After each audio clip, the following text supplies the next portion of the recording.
Deitar no travesseiro eu me lembro e não consigo acreditar. Em oração eu peço a Deus que os cubram e que estejam em um bom lugar. Destino trágico, triste que condenou 4 famílias ao limite da dor. E num pequeno gesto de carinho cantaremos com amor.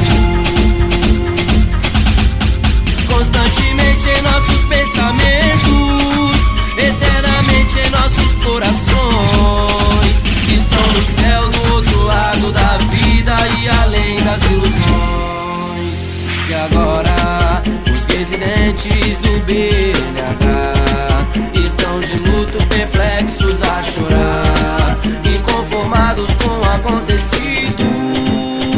Não sei qual foi o propósito de Deus de levar assim 5 amigos meus. Já faz um tempo e eu não acredito.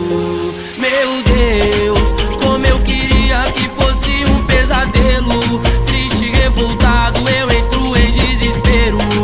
Que bom seria se eles voltassem. Eles sim fizeram uma viagem. Eles sim fizeram uma viagem. Meu Deus, como eu queria que fosse um pesadelo.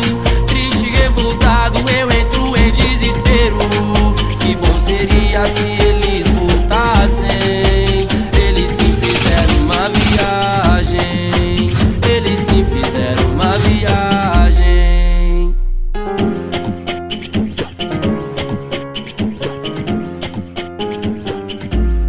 Não dou mais valor às coisas fúteis da vida.